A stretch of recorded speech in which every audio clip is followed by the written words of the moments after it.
second week in a row to kick off the 2024 One-Up Turbo Truck Series season. We are racing under the lights with 42 cars ready to get underway to capture an early season win to hopefully propel them forward in the season championship. And tonight, we do it at Auto Club Speedway, a beautiful 2-mile circuit in Southern California, where we've seen plenty of great racing in the past, and I would expect to have just as good racing tonight, if not better.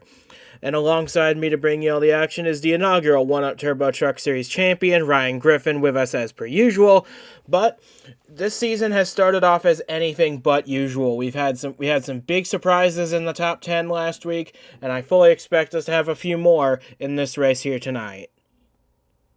It's interesting because a lot of people, once we leave Daytona, they say that the real season starts tonight, and they're somewhat accurate because much of what these drivers are going to see, they're going to see tonight as far as the style track and the style racing, and the surprises we see at a track like Daytona, we may not see them here. Although if you see them here, usually means that person's probably going to be a player over the course of the year, but I love this racetrack. There's multiple grooves here. The drivers love this racetrack. It should be a fun night tonight. Absolutely, and with a lot of drivers looking to kickstart their season after a rough start at Daytona, and a couple of drivers who had a great run at Daytona and looking to build on that early season momentum, I fully expect tonight to be a big test to see who's got the talent and the equipment to make a run at the championship in 2024. As we can now bring you the full starting lineup for a 40-lap race, just as we had last week at Daytona. Brian Grigsby lines up on pole position with J.D. Martin, last week's pole sitter, alongside him. This is J.D. Martin's second start of the season and scheduled to be his last unless Robbers Racing decides to put him in for a few more later in the season. Clayton Sessom, after a strong third-place finish at Daytona, starts there tonight. Brandon Smith wrecked out of Daytona. He's hoping for a rebound in fourth. And starting fifth is the Daytona winner, Jacob Buchholz, looking to get a great start to his season. Continue that as well. But we've got some other names populating the field that we are a bit surprised to see there. Henry Brown making a delayed start to his season. He lines up 10th today.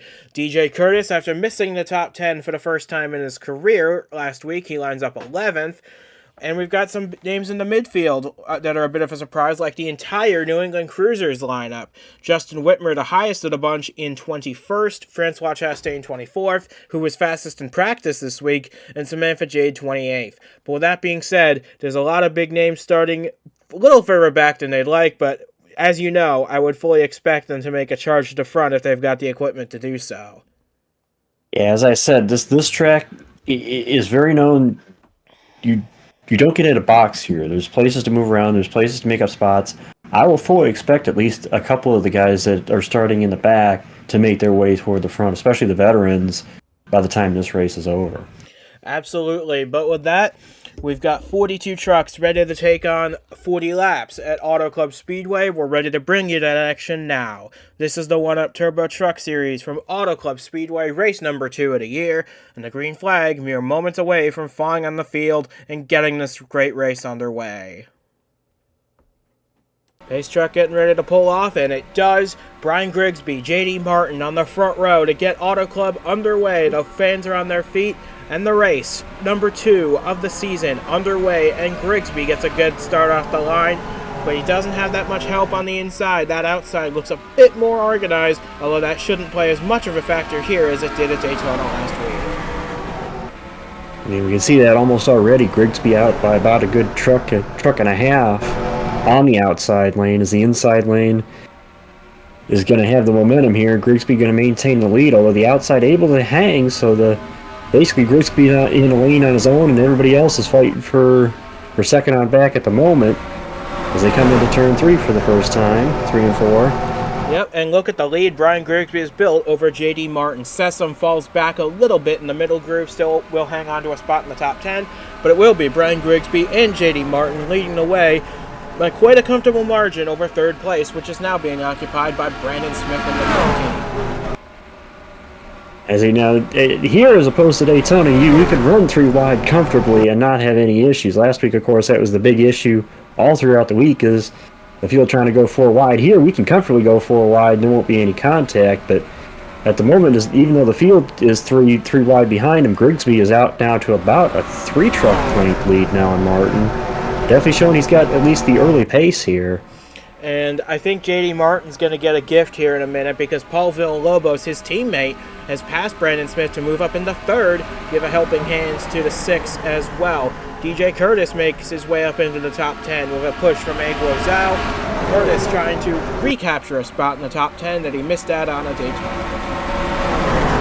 And I'm sure he's definitely the one that was, although it was not anything of his doing, I'm sure he really wants to get that streak back going again and get back into what he knows how to do, and that is running the top 10. And so far on the charge here from the start of this race, he started 11th and currently running 8th. And we'll see if he can gain any more here as we got a couple more battles here on the racetrack. Including one for the lead. J.D. Martin gets past Brian Grigsby on lap number 3. Moved the 6th back out into the lead of this race. J.D. Martin, this is only his 2nd career start in the Truck Series, but he's had plenty of success in the Superstar Series to make up for it. And now he's trying to get that first career win, and with the lead he's built already, could very well happen as Grigsby's already fallen back to just inside the top 5. Well, this is weird because we saw this with Grigsby too. Grigsby pulled out there and had a good couple truck length lead, and then the field just kind of caught back up to him, and I'm wondering if Grigsby just went too high off the one corner. Is there almost 4 wide there for the position? No, they're going to go 3. There's Daytona winner Buchholz there in the 10 trying to come through the center. Trying to see if he can gain another position. And he's pushing the guy who finished 2nd to him last week, Andrew Lyons, in the 78. Bit of a pleasant surprise to see the 78 running as well as he has, considering he's another driver who's never made a start in the Truck Series before Daytona. But now he settles into 4th, just in front of Buchholz, as Grigsby files back in line in 3rd place, trying to see if he can't get back to the lead with help from Lyons and maybe Villalobos in the 66. There's racing all over this racetrack. They're almost against the outside wall. I think Buchholz did hit the wall there off of turn 4. But it looks like he's able to continue. But they're going to pretty much be everywhere around this racetrack, like up against the wall, in the middle lane, all the way down almost to the white line in the corner. So plenty of space to run here, plenty of room to run. And it's just a matter of where your truck works best is probably where you're going to run. As I think we're going to get another battle for the lead here. The 66 has caught the 6.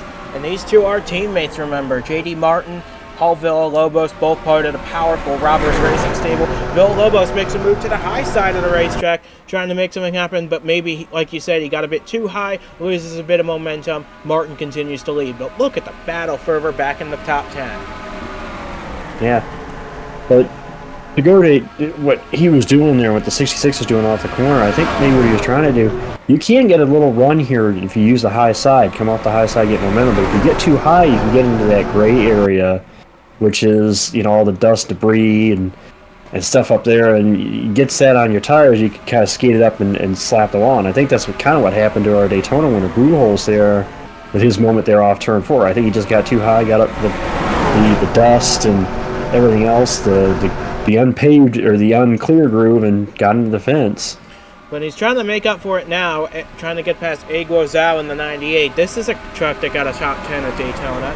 Finished 5th, and he's looking to back that up with another strong run at Auto Club. He's had good runs here in the past, but remember what we said last week about that not being the last we'd see of Cal Farrell in this 16 truck. We were not mistaken. Here he is once again in the top 10 for a team many thought weren't even going to qualify into races this season. Not only that, he started 14th on this field. He's gained so far 8 spots in 8 laps. That's about an average of 1 truck a lap. Or excuse me, that's about that's 6 trucks at 8 laps. That's for a guy that's been out of racing for 4 years until last weekend. He definitely has the itchy gas pedal, so to say. And he has not lost a step. He is running in the 8th position, on pace currently to get his 2nd top 10 in as many races. But back at the front of the field, Martin continues to lead, but Paul Villalobos continues to ride right there, just waiting for an opportunity to make this race his own. because none of the current Robbers Racing stable has ever won a Turbo Truck Series race. J.D. Martin, Paul Villalobos, and further back in the pack, Angel Gutierrez and Cameron Lessard. None of them have won a race before. This is a big gamble for Robbers Racing to take for their 3 full-time drivers, but so far it's working out pretty well. Yeah, well, we'll have to see how this works going on, but right now it's currently working out for them. I mean, they've only run 2 here in this one. We're almost a quarter of the way through this race as we look here with Brandon Smith in the 15, who I think was going to be a front runner at Daytona, but he was caught up in one of the incidents in Daytona and did not quite have the finish that he expected to have, but currently rebounding here as he runs in the 5th position, just lost that spot to the 78. As the field has kind of gotten single file here for a little bit of the top 10. They're still battling toward the back half of the top 10, but it's like they kind of single filed out now. And remember, Lyons and Brandon Smith, they're teammates at Paladin Racing, so maybe they're cutting each other a little slack at the start of the race, only to do more intense battle later. Here's Jacob Buchholz running 6th. This is a great start to the season for this 10 team. They had a rough go of it last year, only 3 top 10s, and now they're on pace to get their 2nd top 10 in as many races. They're currently in the 6th position, but back up front, Villalobos continues to track J.D. Martin like a hound, trying to make sure he's in the right position to hopefully get the lead later on. At the same time, I think he's also trying to see what kind of run he can get on Martin. He's going to get a run here down the front straightaway. We'll see if he makes a move in turn 1. He should be able to. Try to get around his teammate. Yeah, he should be able to going down into 1. The question is, will it be able to stick going down into the first corner? Because Villalobos right now has the lead of the race by a very slim margin. But J.D. Martin's going to get that run off the top of the racetrack, and that should be enough to power him back past his rookie teammate.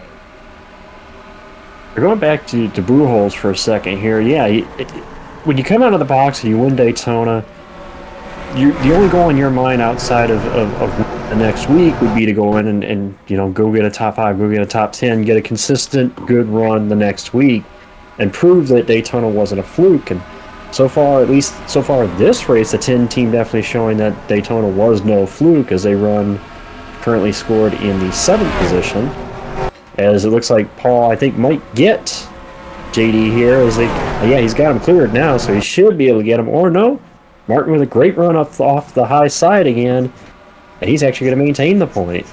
Yeah, but this time Villalobos is a lot closer to Martin than he was on the previous go-around. And now he's got a little bit of help from Andrew Lyons in the 78 to try and make something happen, although the 78 now moves up to the high side. I would expect the 66 to be saving his stuff maybe, because remember, this track is very abrasive on tires, and we expect these guys to be able to make it the entire 40-lap distance on a single tank of gas, so they got to manage their tires the entire time here at Auto. Yeah, you don't want to burn.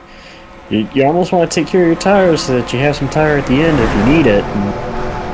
And, man, what a hornet's nest we have here, right here, back around 4th place where Grigsby runs. They were almost 3 wide there for the 4th position. The 72, I see the double zeros in the mix of this now. Yeah, and those are the Obviously, other 2. Smith we mentioned. Those are the other 2 Robbers Racing trucks. So all 4 of them now in the top 7 at Auto Club. Great start to the season for Robbers Racing. I would expect that Lessard and Gutierrez will probably do whatever they can as they go 4 wide. Like you said, it is possible here instead of Daytona. I would expect Lessard and Gutierrez to do their absolute best to try and get up there to their teammates to make a Robbers Racing stranglehold in this race. That would be something to see, and man, just I love watching the racing here. Even as a driver, you come up here to the commentary booth, you watch the racing in this track. It's just this track just has action all around it when you see it going on. And while the front 3 have kind of checked themselves out, they're about a half second up or so on, or maybe a second and a half up on 4th place. The rest of the field is just racing each other. And again, the neat thing about this track is you're not seeing the contact. So they're running 4 wide, they're running 3 wide, but they have plenty of space between each other. And it's quite a difference from what we saw a week ago. Absolutely, but one thing I've also noticed, this 92 is not quite up to the pace. You see Lessard's already pulled away by about a second on Brian Grigsby. I think he might be the cork in the bottle here. that's holding up the rest of this group. Because you see Gutierrez and Buchholz try to go to his outside. Brandon Smith and Cal Farrell trying to make a move down on the inside, but he's just got enough pace in that 92 to hold them all off for now. I'm wondering if something happened to Grace, because we saw he had a good couple truck length lead, and then all of a sudden he just seemed to drop like a rock. So I wonder if something happened where maybe he did like a Buchholz. Maybe he slapped it off the wall. He's just been trying to gather it back since. I mean, that would explain why he has the speed loss. But to his credit, he has caught up to Cameron Lassard in the 00 already, so that's a positive. But the downside is he's almost 2 seconds back in lead, which is now being contested privately by J.D. Martin, Paul Villalobos, and Andrew Lyons. But if this group can catch back up to the top 3, this is going to be a real big battle by the end of this thing, I imagine. But at this point, I right now, the interval between the top 3 and the rest of this group, they need. I know we make the comparisons to last week, but this group needs to almost get organized, get into a single file line, and see if they can start making lap time to try to catch this group. I mean, granted, we're just a couple laps shy of halfway, but this is a relatively short race, only 40 laps. So if you got anything, especially with them not having to come to pit road for fuel, you're going to have to try to get up there, and if you want to be in the mix, you can't put yourself out of it. You got to be going forward, not moving back as we get into the latter half of this race. But unless I'm mistaken, it looks like the top 3 are starting to string out a little bit. They're not as close together as they were on the previous lap. We'll see what the interval is when we get back to the top of the leaderboard. But I'm seeing a much bigger gap between the top 3. You can see now their gap is almost a full second between the top 3. Yeah, everybody's starting to spread out, it looks like now. Is even the pack behind us that we said was racing really crazily has now gotten single file themselves down the straightaway. So, as we can see, they have caught these top 3. So, it's funny how you talk about it didn't manifest itself. So, I would expect the intervals between these guys to slowly start to come back together as this field accordion's back together here. For sure, and this is not something to be surprised about at Auto Club. We expect these guys to get strung out a lot more than at Daytona. The only places you really expect to see a big pack are there in Talladega in the fall. If we look a little further back in the field, we got some real surprises back here. I was expecting to do a lot better, like William Brock in this 13. He's a Superstar Series veteran, and doing a couple of races this year for Express Motorsports. I expected him to do a little better. Henry Brown in the 70, he started top 10, and now he's all the way outside the top 35. Something is not right with that 70 truck. Yeah, well, Daytona is the great equalizer, where something that, trucks that are a little underpowered are able to stay with the pack more. But when you come here to Auto Club, this is your first real test as far as what you got for the year. And for some of these teams that are a little more underfunded, it's kind of, I guess you could say, it's the big wake-up call and lets you kind of know where you're at. Yeah, but it's still a bit of a surprise to see big names like Jacob Miller in the 83. That's a Team Duke truck back there. And speaking of Team Duke, we have their team owner, Duke Anzac, running a one-off in the Truck Series for Crossroads Racing. He's knocking on the door at a top 10. He's running in 12 as of right now. They're running just ahead of DJ Curtis there as well. So, but this is the guy right now. We talked about him last week. Again, started 14th on the day, and he is going to be knocking on the door of the top 5. And if anybody was to say, oh, well, a guy's going to come in here that hasn't raced in 4 years and running the top 10 in back-to-back weeks, those guys in the garage area that turn around and look at you, are you nuts? Well, Cal Farrell's proving them wrong today. And remember, this is a brand new team. Seismic Motorsports making their first attempt at the Truck Series. They had to go through go or go home just to get into this race. And not many expected them to make the field with a driver that hasn't been racing for 5 years and with a brand new race team. But here they are, proving all the doubters wrong. They're running just outside the top 5 at the moment.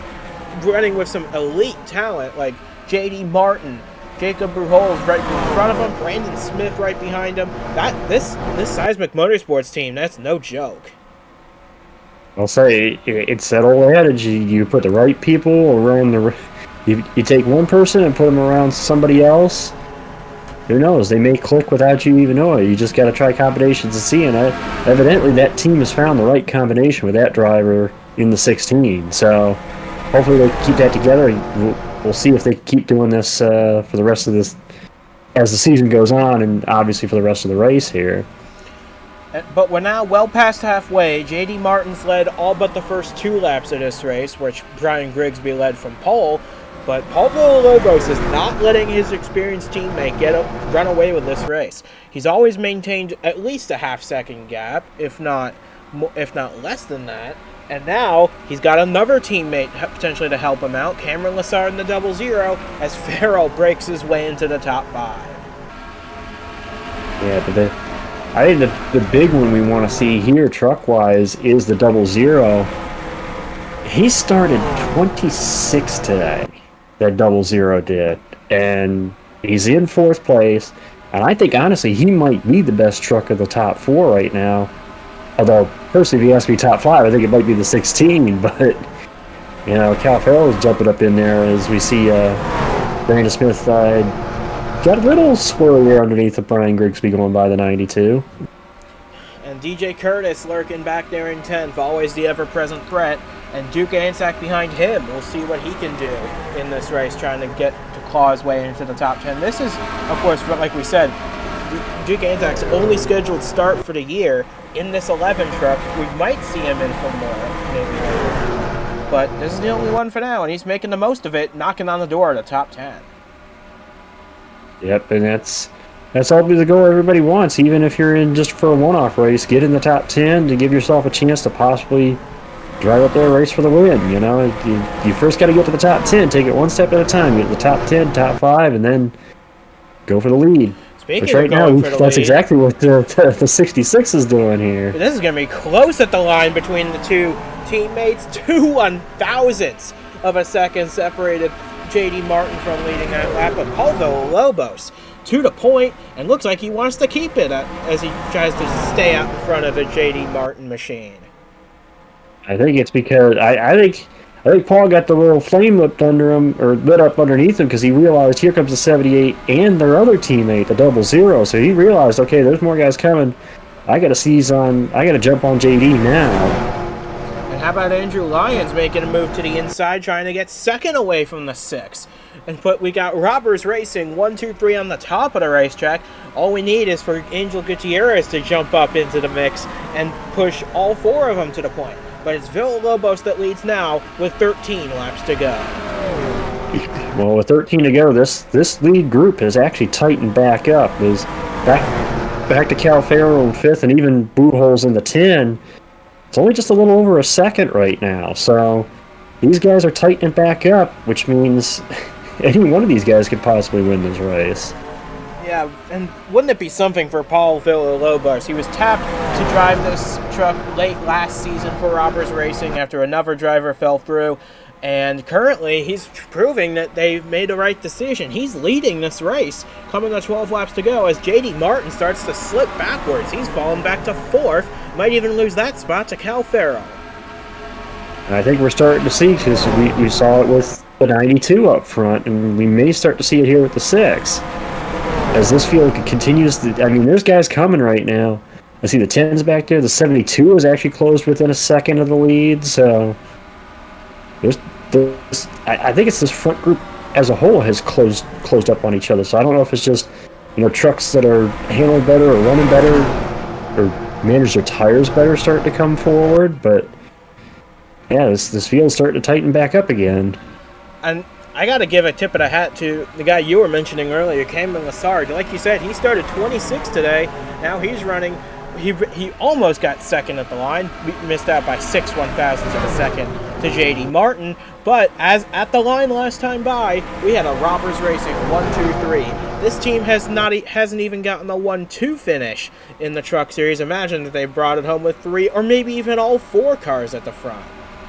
I don't know. If I'm gonna put my money on a guy, I'm watching that green 16 truck. Cal Farrell up to third now, and I'm telling you, maybe that's the strategy. You go not race for 5 years and come back after 5 years, and suddenly it's like, okay, we can race hard. I mean, he has just charged his way up to the podium, and he's catching those two trucks in front of him as well. So maybe keep an eye on the 16 truck. He may have something to say about who wins this thing. But we've only got 10 laps to go now, so if there's a time to go, it's now. As Farrell has closed right to the back of the two cars that have dominated this race up to this point. And we'll see if he's got anything for them. Because remember, J.D. Martin's been in the Superstar Series his entire career. This is only his second start in the Truck Series. Could he win it? I don't know. Judging by what I'm seeing, this 16 is really closing up good on these trucks in front of him. And I mean, he got around the 00 who was ahead of him as well. So, I don't know. I think Farrell might have the best truck of this front group. It's just a matter of is there enough time for him to get to the 66 and get around the 66 before this thing is over? Not only 9 laps to go now. Yeah, and he's right on the back of the 66. This is going to be a real good story this season, watching this 16 make progress. As J.D. Martin powers his way down the outside lane, trying to get past his rookie teammate. But there's more. It's starting to turn into a bit of a drafting race now with this front group of about 7 cars. But as Martin powers his way back to the lead, question now is, can Farrell dispatch of Villalobos, which it looks like he's able to, and if he is able to, can he make the run at the Superstar Veteran now with 8 laps to go? You see, the problem now for Martin, or excuse me, for Farrell, for Lassard, the 78 for this group back here is if they get to racing each other, Martin's going to take advantage of that and just drive away. So these guys need to, kind of like I was saying earlier about how that pack, when we had just the 4-truck breakaway, they need to kind of get back in line and make a charge at it. Because now it looks like Cameron Lassard may be the challenger now to Martin. As we said, we got the team trucks 1, 2, 3. And 6 with Gutierrez as well. Yes, Gutierrez is in this fight now. He's with this group, so the possibility of this team going 1, 2, 3, 4, it's still up there. I'm not saying it's going to happen, but it's mightily possible. Look at our Daytona winner. Buchholz now charges into the top 5, or back into the top 5. As Farrell's starting to slide back a bit. He's now over a second off the lead and losing more ground. And notice that green and white truck on the outside lane. Duke Anzac in the 11 coming up to give his teammate Buchholz a push. Yeah, you got both Crossroads trucks now in the middle of this. And even, I know he was up there earlier, but Brandon Smith, the 15, is driven back into this. So any one of these guys, as we come to 6 to go, it's still the teammates up front. But, man, we're definitely getting some more players here. And we've got the entire top 10 now within 1.3 seconds of the leader. And we've got another new challenger in the top 10 in the Team Duke number 3, Audrey Anzac, making a return down to the Truck Series after a year in Nationals. She's making a run into the top 10, and she started this race back in 20th. So yeah, it's like the entire field is just accordioning back to each other. Although front with 5 to go, it looks like it's going to be possibly between the same 2 trucks that we mentioned earlier. It could be between just the teammates here with 5 to go, unless somebody else can get a really good run here. And if there's going to be someone to make him run up there, I would expect it to be this 11 truck. He's gained 7 spots in the last 3 laps, and I would expect that forward momentum to continue. This 11 truck is doing a great job, and if he can get hooked up to his teammate back there in the 10, I would expect them to make a big charge as we enter the final 4 laps of this race. And I also see Farrell has kind of lined himself back up there with the 10, and he's trying to run back up there. But right now, it looks like it's going to be Brandon Smith is probably the closest that could maybe get at the teammates here as we'll come to 4 to go. But Anzac's we'll have still to lurking. See which one. We'll have to see which one of these guys can make a challenge out. Can make a move. Yeah, Anzac's making a good run at it. He's up to 4th. And here comes Brandon Smith. He's trying to make a move to the outside. of Villalobos for second. Remember, Smith has not won a race since 2022 at Talladega, and I'm sure he'd love to break that winless streak here at Auto Club Speedway by beating the two trucks that have dominated this race. They've led all but 2 laps tonight. But he's running out of opportunities because now we're coming to 3 laps to go. Yeah, as we said earlier, when Farrell got to this point in the 16, I said, if you're going to make a move, you got to make it now. And that's what Smith is trying to do, is he tries to suck up to that 66. Three laps to go. Basically 6 miles left in this race. And I think Villalobos, if he's realizing he can't win this race, he might be trying to play gatekeeper for J.D. Martin. If he's burned up all his stuff, the most he can do now for his race team is to keep Brandon Smith from passing, keep Duke Ansack back there, make sure at least one of the robbers' trucks goes to victory lane. Yeah, I don't know if the 66 is going to have any choice. Smith going to try to take it low here in 3 and 4, as here comes Duke in the 11.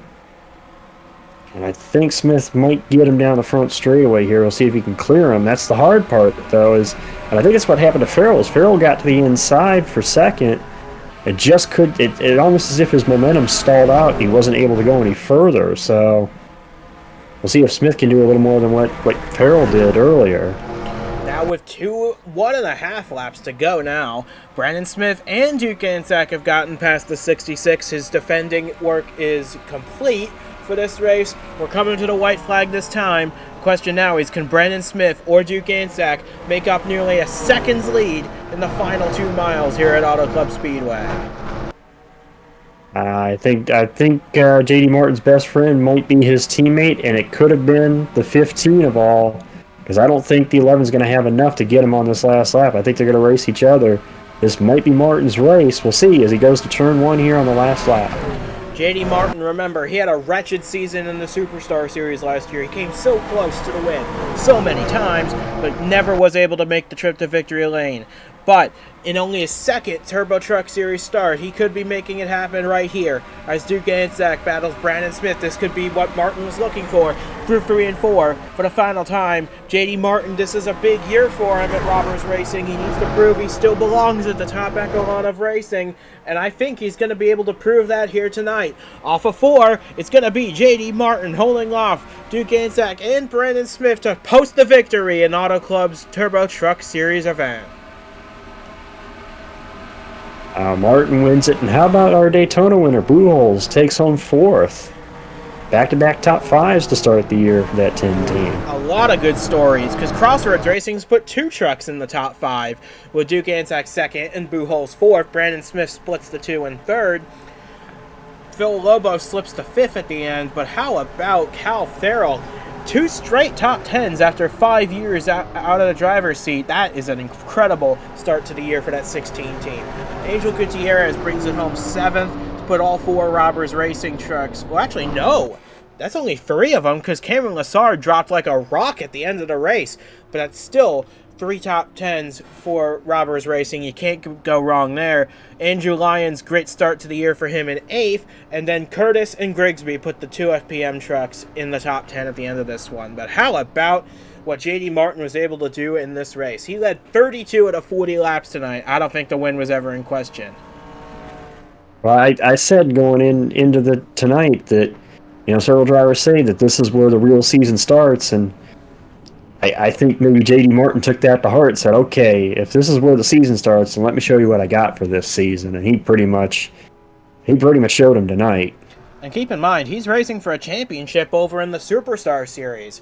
So, depending on how he starts that over there, I'm not so sure if Robbers Racing might want to declare him for points over here instead, because he's off to a great start in the Turbo Truck Series. That's up to Miles Mashburn to decide, but for now, this has been an incredible race. We didn't even have a single accident to slow the action down. That's a great way to start this season off. But after the chaos that was Daytona, it was nice to have a clean green, good battle for the win tonight, and actually have a nice race and a good battle, and Martin won out in the end. Absolutely. So, from Ryan Griffin and from myself as well, we say goodbye from Auto Club Speedway. We'll see you again in 2 weeks' time for the first road race of the season at Circuit of the Americas in Austin, Texas. First time the Turbo Truck Series has gone there. We hope to see you there as well. But for now, congratulations to JD Martin on a big win in the 1-Up Turbo Truck Series, the first of his career in this series. I would expect that momentum to take him a long way this season in 2024.